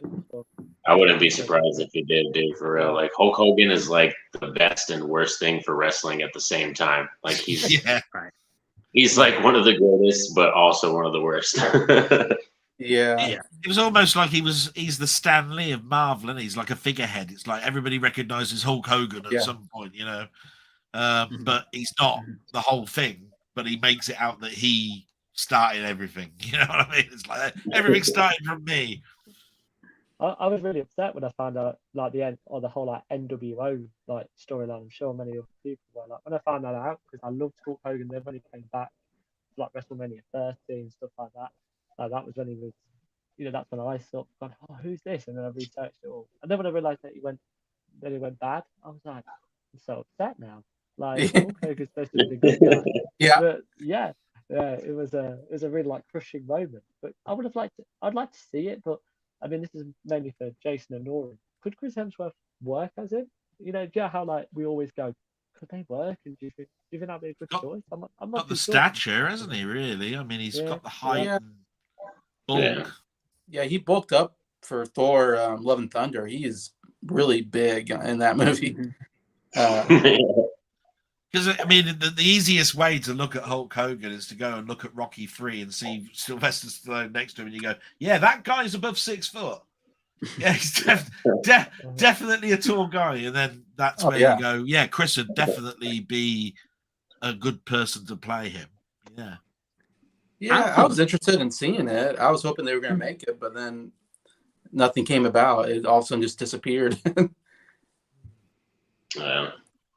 I think Mike, I wanted to take this. Oh, sorry, Mike. I was going to say I was just going to say I'll probably step off now, and I would think I'll take a nap before the kids get out and everything and rest up because I got the shift tonight and everything. But thank you so much for inviting me and all the guests. There's a lot of awesome conversation and everything.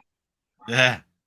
Hey, you're welcome, man. Thanks for joining. And link to Norin's channel will be down below in the description box after the live stream. So definitely go check them out. And thanks for joining, bro. And take it easy. Y'all, catch y'all later. See you in a bit. But yeah, like I think what you guys said, I think Chris Hemsworth, I think you do a good job as Hulk Hogan. Yeah. Especially like the catchphrase, like what you're gonna do, brother, and stuff like that. I think Chris Hemsworth has that personality to pull that off. Yeah. Yeah, there'd be enough humor in there, I think. Yeah, for definite.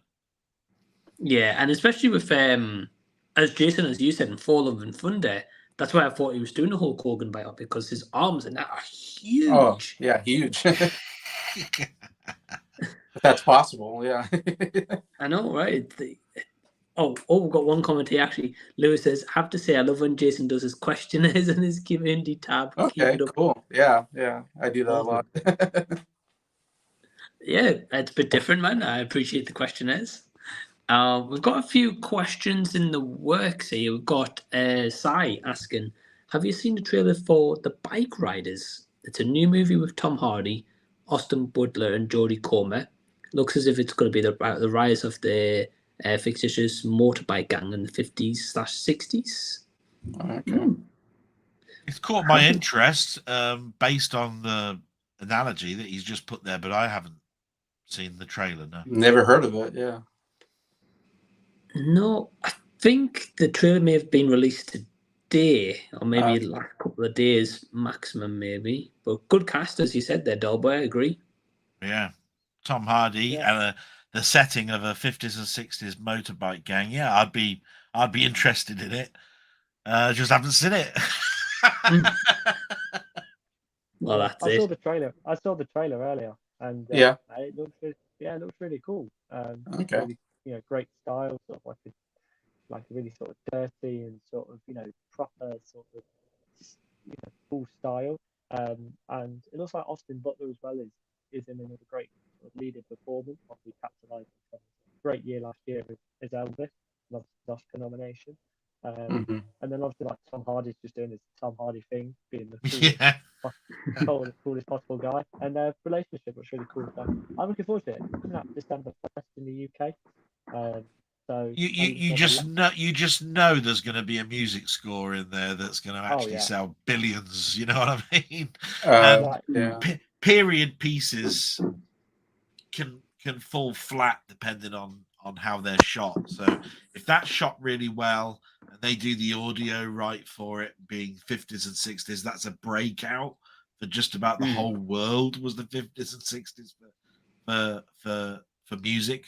So that's got potential, and I'll definitely check out the trailer after this. Yeah, it's like a time which never really been covered before. I'm trying to think, whether that sort of time era and that sort of group of people have ever been sort of explored before. So it sounds like it'd be like a really original sort of story. And like I said, the style just looks, really, gritty and dirty, and just sort of explores the real sort of like criminal world, but all the criminals. So yeah, I'm looking forward to it. But I think the trailer came out today. So as long as it's suitably different to things like Quadrophenia, which is the only thing that really comes to mind when it comes to the mods and bikes and all of that sort of stuff. So. Well, think of the Wild One with Marlon Brando back in the 50s is one I remember. Yeah. I hope it's good. I say, like you guys said, like it's good cast. Kieran, you said looks good. Lewis commenting here as well, saying saw the trailer as well, looked pretty good. So that's cool. hopefully they don't release too many trailers and give away the whole thing. What happens? Yeah, isn't it Just awful when they do that? the common problem in Hollywood nowadays, to be honest. Minarjo says, anyone looking forward to the new sci-fi horror thriller, No One Will Save You? I really am. It's not just the home invasion film, but an alien invasion coming to Hulu. Can't wait. Looks good. The trailer. Hulu. Okay. So this was brought up. This was brought up yesterday when I was watching another stream, Pete's stream, and I thought, oh, it sounds interesting, but I know no more about it since I saw that question yesterday than I have today. Other than sci-fi invasion. Oh yeah, you've given me some knowledge now about something I need to go away and look at. But yeah, it's been 12 hours since I saw that comment, so no, I haven't. I haven't looked into it yet. I've not heard of it, Del Boy, to be honest with you. Yeah. Kieran, have you seen this trailer as well? No, but it's quite nice the fact that we're getting a lot of like original sci-fi movies. And I think the three genres that just come up there, they always fit really well to sort of an alien invasion. I just hope that the budget doesn't restrict the possibilities, especially with obviously going on a streaming service. So fingers crossed, but no, now that comment put on my radar. I do like sci-fi movies, and hopefully this one will be pretty good. So yeah, fingers crossed. So thanks for the comment. Looking forward to that now. Yeah, man. No, you're right. Yeah, hopefully the budget doesn't restrict them in what they're able to do with the movie, and yeah, that premise sounds pretty cool. I find these films quite interesting because I think they fly under the radar. I don't know why. They're just these type of films that fly under the radar. I watched 3 films recently that have just been done in the last couple of years. There was a film called Archive, then there was a film called Prospect, and then there was a film called Vespers. And all 3 of them, I was going, I've never heard of any of these. And then when I actually got to watch them, brilliant. And I went, well, why didn't I hear about them? What's going on? I don't understand. These would be perfect to recommend to people. Archive has got a sixth sense about it. Vespers, it's a dystopian. You've always got me anyway with science fiction when they turn around and say it's a dystopian future. I'm going, yeah, all right, then you bought me already. I'm interested now. Do you know what I mean? But I think for that one genre, sci-fi, so many films slip under the radar these days. Don't know why. I haven't worked it out. I agree. Yeah, I don't know if it's maybe something to do, as you mentioned, maybe we spoke about earlier, but maybe like the marketing, or if it's like a directed DVD release, or just like a straight streaming movie kind of thing. Gets lost in the shuffle a bit. Because I've never heard of those 3 you mentioned. Oh yeah, I mean, if out of all of those 3, I'd recommend probably Vespers over them all. That really is good. That's where people live in cities, but the people who live outside of the cities are dying with no food. And there's a character that's going to save them all. Anyway, I'm not going to spoil it for you. Okay. That's a particularly quite good one. Yeah. No, well, thanks for being spoiler free. I'll check out Vespers. There was a movie on Netflix that I watched. I didn't know anything about it until a friend from uni actually recommended it to me. Called What's Happened Monday, and it was a really, really great sci-fi movie that was like from 6 years ago. And again, like I keep saying, these type of movies do fly under the radar, and sci-fi has so many possibilities. Where these films, you never feel like they make a carbon copy, especially within that genre. So many stories to tell. So yeah, like the 3 you mentioned, I haven't heard of them as well personally. So yeah, it looks really cool when we can do things like this, talk about movies and go, have you heard about this one? You're like, no, we haven't. So it's making my homework list much longer than film, and I'm loving. Well, Kieran joined the club, mate. Mine's never. That would be great. I start to think mine is, and then it's like, nope. I'm adding Vespers to my list tonight, so there's another one. Stay there. Thank you, Dad Boy. That's all right. If I can think of any more before the end, I'll let you know. But those, yeah, those three stick out in the last couple of years that people just don't talk about. Like, nobody has mentioned it. No. Why? Yeah. Prospect, just so you know, has that lead guy out of The Mandalorian. What's his name? Pedro Pascal. Yeah. Pedro Pascal. Oh, Just so wow. you know. Just so you know. And you go, how have I not seen a film with him in when he's as big as this in on Disney Plus for just about every show that goes on there? You mentioned his name, it's like, oh yeah, I'm watching it. In a film, don't know what the hell you're talking about. I think the issue is nowadays, which again is a bit off topic, but it's just so much stuff gets released every day, every week. Yeah. Too much stuff. Like, yeah, like Netflix, so like they'll refresh like each week and they'll be like, oh, new to Netflix this week. Yeah. And it's about 50 titles. And it's just like, I can't watch 50 titles this week. I haven't got that time, you know? I know. You might pick one out of the 50 and that's it. And then you got Disney Plus, then you got Hulu, then you got Amazon Prime. Yeah, you have to kind of hear other people talk about the movies and TV shows to, like, you guys were talking about One Piece, I think. Like, right. Never heard of that. And then everybody's talking about it last couple of days. All I hear is people talk about One Piece. And I'm like, okay, One Piece is something I got to see now. Everybody. And so I always have to look at and hear what people are talking about to, kind of go, okay, this is what I need to concentrate on. Or word of mouth. Yeah, that's what it is, isn't it? Yeah, and like recommendations and stuff. Yeah, definitely. And again, it's just like trying to have that time, really. Just to add to the sci-fi talk we're having, Sai had the comment in a little bit later. He says, "Are you guys looking forward to The Creator?" I've seen the trailer. I think it looks pretty cool. Kind of like a dystopian thing again there. Just telling you on that one, Craig. Yeah, it looks pretty interesting. Are you guys going to check this one out? I have seen the trailer of this one. It was quite interesting. And of course, yes, it does have that dystopian sort of like look of it. When I first heard about it and you hear the word creator, I was thinking, oh, it's going to be some biblical thing. You know what I mean? It's going to be about God or something, right? And I tend to shy away from those. You know, even Ridley Scott's had a go at trying to do, you know, a biblical thing, and it hasn't really worked. So what's the chance of this guy then making it any good? But no, it piqued my interest, and I am looking forward to it. But I haven't heard about its release date. I think it's October or November, I think. Oh, right, okay. I'd like to see it. You know how you lose track of things. You know, stuff's coming out, and it's like, oh, this is the next one, and this is the next one. I've lost track of what the next biggie is. You know, after Oppenheimer, it was like, does anybody know what the next couple of films are going to be that are good? Because after Barbie and that, it seems like there's a gap.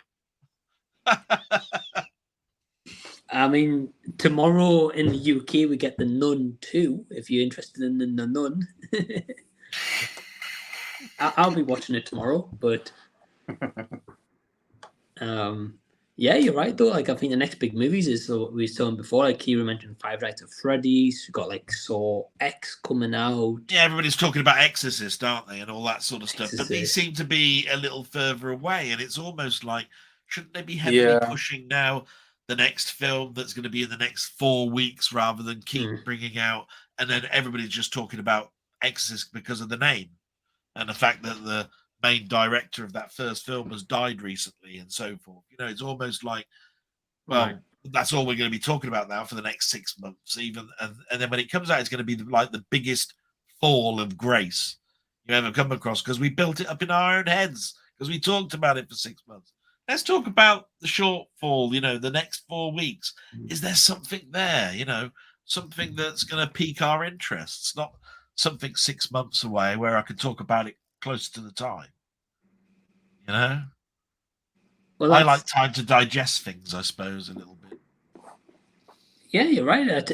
You're right, though, because there's not really much stuff being advertised coming out recently. Well, the summer blockbusters are pretty much over, would you say now? And once we get to September, October, it's usually like the dead month. Those are like the dead months of the year. Yeah. Where we're waiting until November, December for the Oscar movies to come out. Except I don't know if Oscar movies are going to come out because of the strikes. And so I don't know if we're going to get anything in November, December right now. So it's so up in the air right now. You've got your Thanksgiving film apparently, because you mentioned that. You mentioned that earlier. To me, it'll always be Planes, Trains, and Automobiles. That's a Thanksgiving film that I always watch. That's because we don't really celebrate that over here. We have Harvest Festival, but that's a religious. Going back 70s, I was part of the Harvest Festival in the 70s and 80s because I worked on a farm. It meant something, The crops are in and you give out food, right? So for you, after Thanksgiving, it's Christmas, isn't it? For us, we've got Halloween, then fireworks night, then Christmas. You've got Halloween as well, Thanksgiving and Christmas, I think, isn't it? Yeah, those are the big ones. Yeah. Right. I guess I'm the American on the show. Yeah. I just now realized I'm looking at you guys like, oh, wait a minute. I'm American. So we share the Halloween part, we share the Christmas part, the Thanksgiving bit in the middle is all yours. That's our thing. And then fireworks was ours. But there's never really many films out there about Guy Fawkes these days. So you won't see anything. I think V for Vendetta was the last time we did anything around Guy Fawkes as a film. Yeah, we got our American Independence where we fought off you guys, so that's our big thing. Right. and then he's on the stream with us guys tonight, Yeah.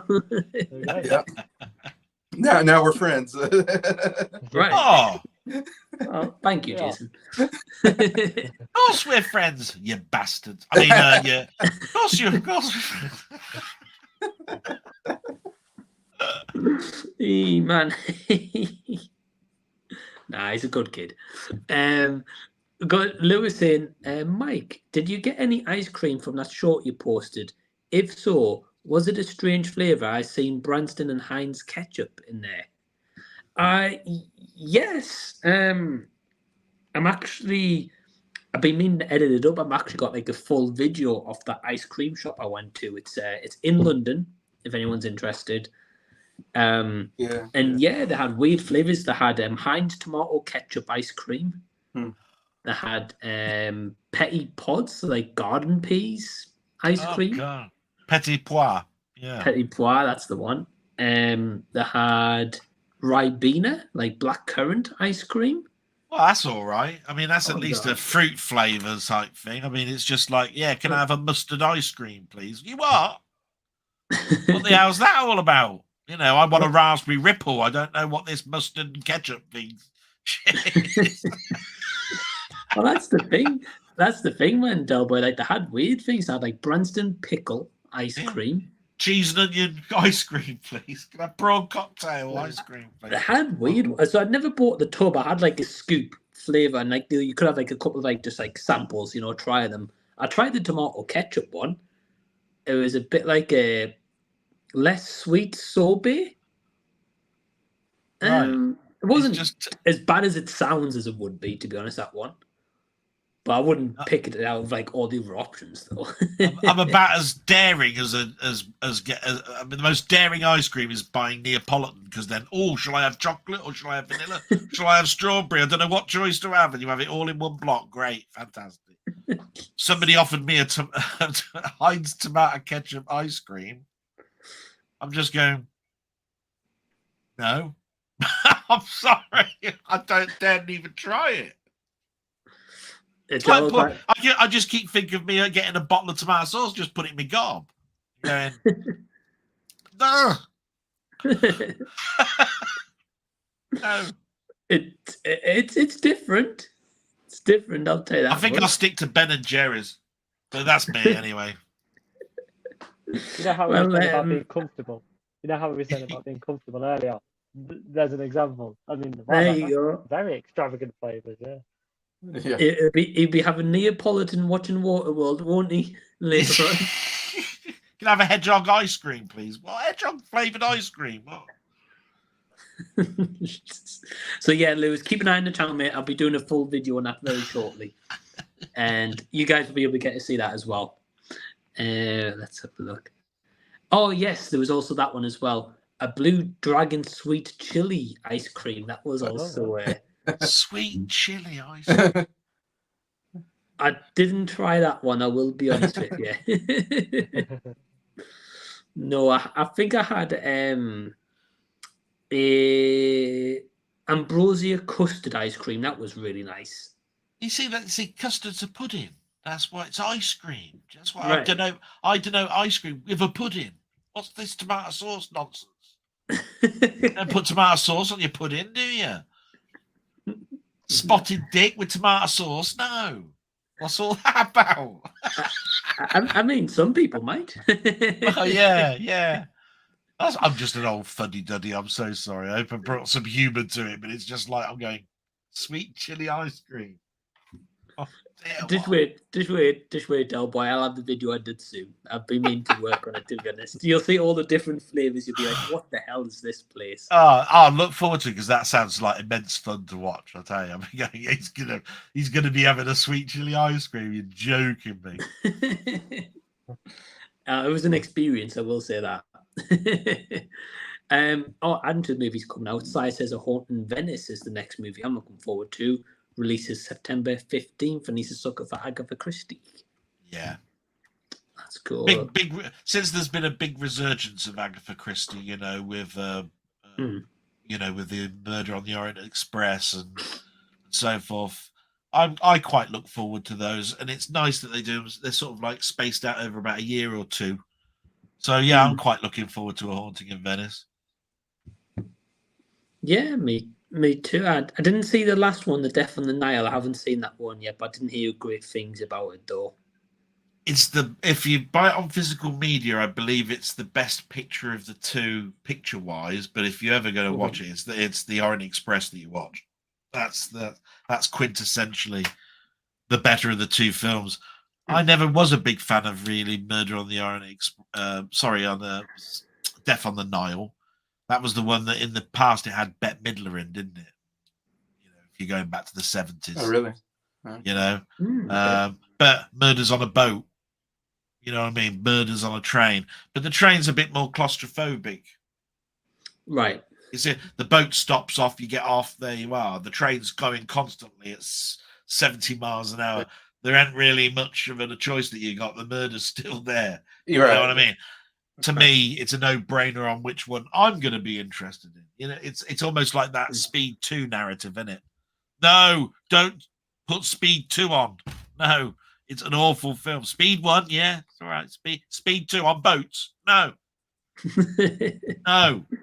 Just no. You stop there, I've got both those movies on my watch list. Haven't seen them yet. Oh dear. Speed 1, watch it. Speed 2. I've never heard great things about Speed 2, apart from its guilty pleasure for some people. Oh God! There's Jason some weirdos, Speed 2, don't you, Jason? What's that? You love Speed 2, right? No. Weirdos like that. There is somebody who likes it. I can't remember who that is. There is somebody that says they like that movie. Was it not Pete Playtendo? It might be. It's somebody that's been on. Yeah, I think he does like it, and we all look at him like weird, like what? We just rib him on it and go, no.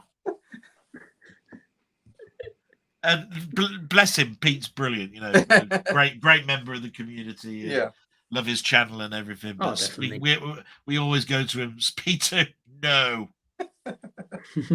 No, there isn't one person. There are people that are right in the world and people that are wrong in the world. You will go in the wrong queue if you say Speed 2's your favorite film. Yeah. You know what I mean? You see, Watch Mojo did 100 worst movies of all time. Okay. Yeah, and number 1 was The Room, Mike. Was it? Worst movie of all time, according to Watch Mojo. Wow. But at the same time, as bad as that movie was, I would probably watch that movie over some bad movies I've seen ever. Yeah. It's Right, changed that's over better. the years. Back in the day, they always turned around and said Plan 9 from Outer Space was the worst film. Right. Then there was a genre that said Attack of the Killer Tomatoes was the worst film that was ever. You watch these tomatoes on skateboards coming towards the camera, you know you're in a shit film, right? I want to watch So now, that. so now The Room, you know, I'm going, okay, you know, I mean, if it's as bad as those, you know, Ed Wood, I think was, you know, a great flick because it told you about Right. Plan 9 from Outer Space and Yeah. how that came about, you know. So I wonder how many movies you've seen on that list, Mike. I'd be interested in. yeah. When did they post the video? That was just this last week. I'll let you know after this. Yeah. I was like, I bet Mike's seen a bunch of these bad movies on this list. Wouldn't take much, was it? Print out and just go, sit that, sit that, sit that, Yeah, sit yeah. that, sit that, sit that, sit Like- that. I've seen more bad movies than good movies. Right, I was gonna say, like, I look up like AFI's, you know, top 100 movies, and I can check them all off and say I've seen all of them. While Mike's like, haven't seen that, and Mike's watching the wrong movies sometimes. I don't know. But But funny you Jace- said that because I did that. Funny you said that because I did that the other day, and I like looked and I was like, I'm not watching any of these like classic films. And like I think 13. I think I watched of the top 100. And that's bad. Now that is, I was like questioning myself. Thinking, should I be having a channel if I haven't watched these classic films? But no, exactly. So Mike, I might do the same for you, maybe we can see who comes out on top or worse off. I'll let you know. I think me and Kieran just watched more bad movies than good ones. I Yeah. think. Or just to let you know, I will have to go at 10 o'clock, unfortunately, because I care for my mum, and that's when I need to take her to bed. So basically, I've got about 15 minutes, guys. I do apologise. It's all good. Oh, boy, to be fair, we're going to be wrapping up at 10 o'clock I think we're anyway. gonna wrap up. Oh, right. Okay. I haven't even mentioned it. It seemed like it would have been all right, wouldn't it? Yeah. We're going to be wrapping up at 10 anyway. I've still got to have a shower and get ready for like big day tomorrow and stuff like that. So, but yeah, I'll look after this, Jason. It'll be interesting. But Jason, quickly, are you going to be checking this Haunting in Venice out? I mean, I haven't seen any of those movies, to be honest. I haven't been into them, so I don't know. I haven't thought about it. No, that's fair. That's fair. I've seen the first one. Kenneth Branagh's done a pretty good job, like I say, of Murder on the Orient Express. I would recommend, if you like that one, go and see The Haunting in Venice next. I wouldn't go and see Death on the Nile. It's really a bit of a chore to go through. It's a bit boring, a bit stagnant. There's no pace to it. Is what I'd say. I've seen Murder on the Orient Express back in like the 80s or whatever when it came out. I can't remember. 70s or 80s. It's very much a modern version. It's like Knives Out. Yeah. You know, if you enjoyed Knives Out, I think you'd probably get enjoyment out of Murder on the Orient Express. It's an old style, just whodunit film that you've seen a million times. It's just it's got that polish. They've polished it up and made it bright again. You know what I mean? That's it. Right. But the Murder on the Express, I remember seeing in the cinema, and I remember it being an alright movie. So I think you'd enjoy that one, Jason. Kieran, are you going to be checking out Haunting in Venice? Yeah, definitely. I watched both of them at the cinema. The cast as well he gets for these movies is absolutely fantastic. And this one seems to be on the sort of the lesser side of all of that. I think the first one, they just went so quickly with so many great stars. But this one seems to attract to the horror genre, that sort of style, very dark. And yeah, I'm looking forward to it. I think Death on the Nile came onto Disney Plus really quickly, and that was sort of a bit of an indicator. I was like, oh, this is not doing well.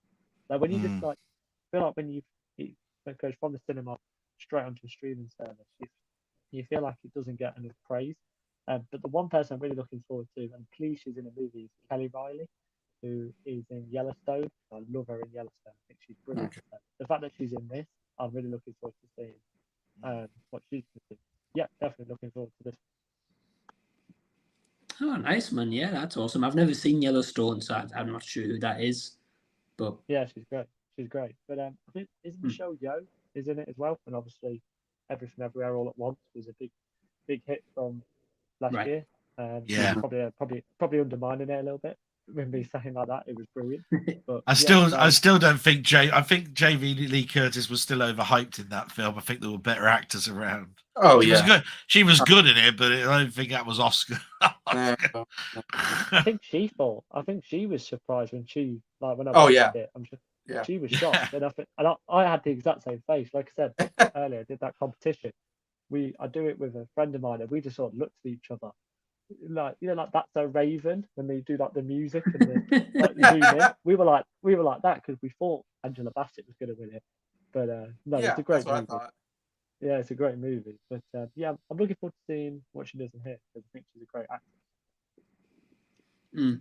Yeah, no, I agree with you guys, especially about the Jamie Lee Curtis one. I thought she was good, but like Ki Kwan was like great in that, and Michelle Yeoh and stuff. And I mean, to be fair, Jamie Lee Curtis's face was like she was like, oh, like really, like wow, she was like baffled by it. So it was interesting to see. We've got a few other comments. We'll try to get through them before we quickly wrap up here. Go back a little bit because got a couple from Menagial and Viewer Drew. Viewer Drew says the Marvel figures I got were 2 Agatha Harkness figures, 2 Beast figures, Wolverine, Moon Knight, Mr. Knight, and Werewolf by Night. Okay. Awesome, man. A quite cool selection. Hopefully, you'll be able to swap a couple of your duplicates there as well. That's awesome, man. We've got the film no one will save is basically 10 Clover Lane meets Signs and A Quiet Place, so right up my alley. I just hope it delivers and is good. I mean, it looks good. Yeah. All right, cool. Sounds interesting. Because those come from left field, didn't they? Cloverfield, nobody knew that was going to be like that. A Quiet Place, again, there's an inkling it might be quite good when it came out. Bang, it did, this. Signs, well, it's that director, isn't it, really? What's his name? Shalagain, or whatever his name is. Yeah, I can never pronounce his name, but it's just like you either love his films or he's very Marmite. I wouldn't count Signs in those 3 films there. But some people will. Signs isn't a bad film. It's just that what I'm saying is I was totally surprised about 10 Cloverfield. I was totally surprised by A Quiet Place. A Quiet Place is getting a prequel as well called A Quiet Place Day 1. I think it comes out in March. Yeah. I'm really looking forward to that. I didn't get a chance to watch it, the first one in cinemas, and then A Quiet Place 2 was 2021, and then it was like, so over here was, the cinemas still shut down around the time it's coming out. So definitely go to the cinema to watch the day 1. I think that world again with that Quiet Place Day 1, as you mentioned there, Kieran. Why did not call the first one Quiet Place Day 65 and Quiet Place 2 Day 100? Great, yeah. Can we retroactively? Because imagine that. Mike's really hammering home this point. And I love it. It's great. There's so many jokes though about that they've made about the American mentality though on that, isn't there? So many comedians have turned around and said, when Naked Gun 33 and a third came out, they all turned around and said, "Where's the other 32 films?" They're thinking there were 33 sequels or something to this whole franchise, And so if you do the Quiet Place 65, they'd be going, where's the 64 other films? I've looked, I can't find them anywhere. What's going on? Well, I think, correct me, but Star Wars was just called Star Wars, I think, when it came out in 1977. And then at some point they I don't know when they did this, but then maybe when it came out on video, they posted this Star Wars Episode 4, A New Hope, which was like a whole new thing. Yeah, and then you're like, Episode 4, what does that mean? Yeah, there's a big long story behind all of that, but yeah, it's quite true. I think it was because there was no 4 before because nobody knew it was going to be a success. Right. So nobody was going to put any number to anything. Subtitles to films were a bit of a thing. Like we've had Alien in Space, no one can hear you scream and all of this sort of stuff. You don't really hear too much about sub names to films these days. But when that came out, that Star Wars, he turned around and said, I can think of 3 films that build me up to this point. So that's why he gave it number 4. That's apparently how that worked. Yeah. But at least it makes sense because you made the prequels, and at least on your shelf you can have 1, 2, 3, I know. 4, 5, Glad you made 6. the prequels, so you can go 1, 2, 3, 4, 5, 6. Right. I don't know if that Star Wars is the only one that's done it right. I think, to be honest. They've done a lot right. They've done a lot right. Harry's saying, what's your most anticipated movie before the end of the year? Personally, I don't have anything I'm super excited for. Because we sort of talked about that, haven't we? Mm. You know, like what's coming out just before Christmas and all of that sort of stuff. And Right. I mean, I don't have any particular film right now, even in my head, that says, "Oh yeah, that film is out before Christmas. I'm definitely seeing that." Like I did with Oppenheimer, knowing about that all the way back to January earlier this year, I knew that film was coming out, and I was going, "Yeah, I'm seeing that. That's for definite. That's marked in a calendar." You know what I mean? So I've got nothing for the rest of the year. No, that's fair. That's fair. Bit like you, Delboy. I think same for me. Apart from maybe Saw X. I think that's I'm intrigued to see that one. It's those sort of big ones that I'm going. Yeah, no. I'm going to go. Obviously, I'm going to go and see that. But what I'm saying is, it doesn't stick out in my mind. Nah, not at all. Not at all. Jason? Napoleon is the one I'm excited for. Is that this year, though? I thought it was delayed. I might be. I don't know. Yeah. Everything's getting delayed lately, so I don't know. Yeah. Because that seemed like it was going to be like an Oscar movie. Yeah. Oh, yeah. But obviously, what's Scott going on? and Joaquin Phoenix in the star role. I mean, you got a lot there for Oscar and big epic movie. Well, if they don't do like the Oscars, or that's obviously affected with the whole like strike thing, it would make sense more for Napoleon to come out next year, because obviously Joaquin's going to be in Joker 2, and that's due for next year as of right now. Right. And usually they do put movies out at the same time, where the actors in a couple of projects at the same time, or bit space between them. But no, that's fair. Kieran? Yeah, well, I've actually got 3 that I'm really looking forward to. Okay. I know I was sort of here prepared. 3 is Napoleon. I think I do believe that is coming out. But like Joaquin Phoenix stars in it. I think he's one of the best actors of our time. Yeah. Absolutely fantastic. And directed by Ridley Scott as well. So them 2 got very big names. And then obviously Napoleon being a very historical figure. So them 3 points I think will get a lot of people in. Then we obviously mentioned earlier on the sci-fi movie The Creator, which I'm really looking forward to as well, directed by Gareth Edwards, who did Rogue One. And this might be very controversial, but I think that's one of the best modern Star Wars movies that like Disney sort of built. I think it's fantastic, that movie Rogue One. So I mean, I'm looking forward to that, and I really love sci-fi movies. But the one that we haven't spoken about is the Hunger Games prequel, The Ballads of Songbirds and Snakes. I just think that just looks a really cool world. I think a real great story, sort of the origins behind Jon Snow. Peter Dinklage is in it, as well as Viola Davis. So I've got a really decent cast. So yeah, I've got a lot looking forward to in the end of the year. So I honestly thought Napoleon had been moved. That's why, because that would have been the instant one that I'd have mentioned. Because as I told you, Ridley Scott is one of my favorite directors. Yeah, you know, so it'd be instantly there. Oh yeah, Napoleon. That's the next one. Yeah. But I honestly thought it had moved to like January, February next year. So I thought, well, that isn't this year, is it? I don't know what's coming out here. I know Dune 2 got delayed. That got delayed. Yeah, that was the big one. Yeah, I think we spoke about that last time I was on. Like, you know, Dune 2. But I was a big. I was sort of like a big fan of Lawrence of Arabia type films, David Lean, big epic films.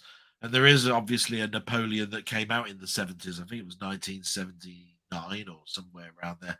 That's an epic film. I mean, it's 3 hours long, lots of British actors in it, fantastically shot, lots and lots of battles, and the lighting and everything is wonderful. So, of course, I'm interested to know what Ridley Scott's doing about that then. Yeah. You know, if you think you can beat, you can do a film like David Lean.